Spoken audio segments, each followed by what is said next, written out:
معاشرہ کیسا ہے؟ چاروں طرف روح کو مردہ کرنے کے اسباب مہیا۔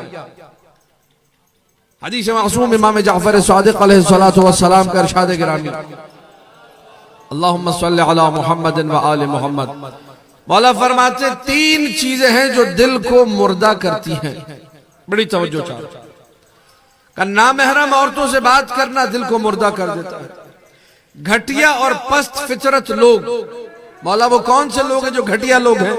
کہ جن کو گالی دو ان کو پرواہ نہیں ہے، وہ کسی کو گالی دے ان کو پرواہ نہیں ہے، یہ گھٹیا لوگ ہیں جن کو نہ گالی سننا برا لگتا ہے نہ گالی سنانا برا لگتا ہے۔ ہمارے معاشرے میں ایسے لوگوں کی تعداد بڑھتی جا رہی ہے کہ یہ گھٹیا لوگ ہیں، ان کے ساتھ بیٹھو گے، ان سے بات کرو گے، دل مردہ ہو جائے گا۔ دنیا کی محبت دل میں آئی، حب الدنیا راس و کل خطیہ، مالداروں کے ساتھ، اغنیاء کے ساتھ بیٹھو گے تمہارا دل مردہ ہو جائے گا۔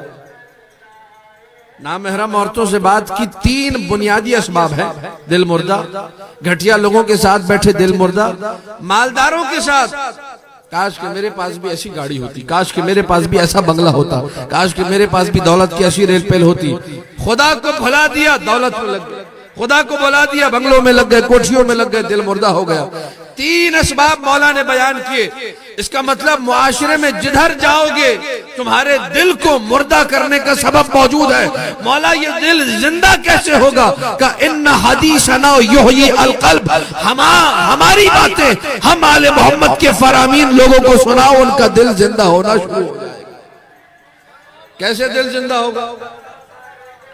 اللہم صلی علی محمد و آل محمد، ان حدیثنا یحیی القلب، ہماری بات، ہماری حدیث ہے جو دل کو زندہ کرتی ہے، فرامین معصومین ہیں جو دل کو زندہ کرتے ہیں۔ مولا یہ دل کیسے زندہ ہوگا؟ مصداق سنتے جائیے، اس کا اپلیکیشن سنتے جائیے، مولا نے کہاں کہاں طریقہ بتایا دل کو زندہ کرنے کا طریقہ کیا ہے۔ حدیث سناؤ دل زندہ ہوگا، حدیث تو کوئی بھی ہو سکتی ہے، لیکن وہ حدیث جو بڑی آسانی سے، بڑے جلدی سے، بڑے سکون سے، بڑے اطمینان سے دل کے اچھے بڑے حصے کو زندگی عطا کرتا۔ فرمایا من ذکر فضیلتا من فضائل علی بن ابی طالب غفر اللہ لہ ما تقدم من ذنبہ وما تأخر، جس نے علی کے فضائل میں سے کسی ایک فضیلت کو پڑھا اللہ اگلے پچھلے سارے گناہ معاف کر دیتا ہے۔ جب گناہ معاف ہوں گے دل کو زندگی خود بخود مل جائے گا۔ بڑی اللہم صلی علی محمد و آل محمد، بڑی توجہ چاہ رہا ہوں، دل کی زندگی کیسے ہوگی؟ جب گناہ بخشے جائیں گے۔ دل پاک و پاکیزہ کیسے ہوگا؟ جب آلودیوں سے دور ہوگا۔ میں نے حدیث پڑھی، میں آلودہ تھا، میں گناہگار تھا، میرے گناہ بخشے گئے، آپ کا کیا ہوگا؟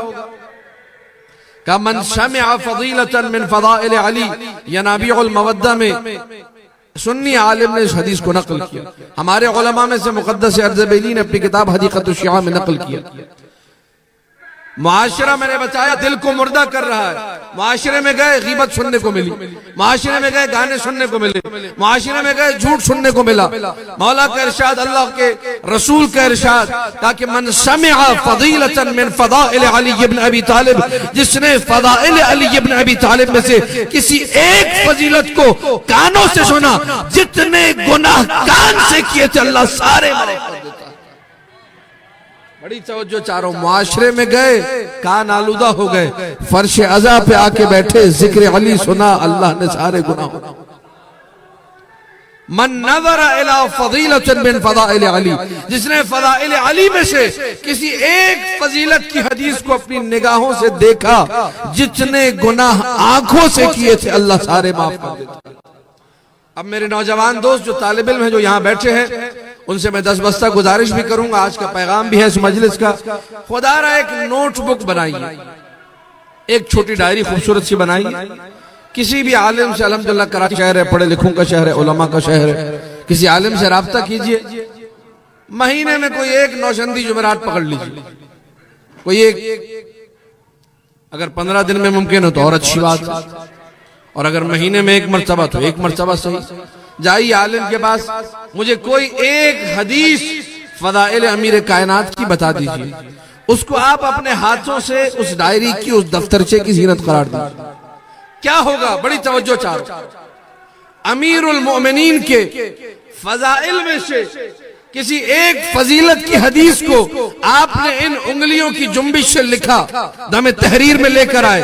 جب لکھا، اللہ کے رسول کا ارشاد ہے، من کتب فضیلتا من فضائل علی ابن ابی طالب یستغفر له الملائکہ الا ان بقی لتلک الکتابت رسم.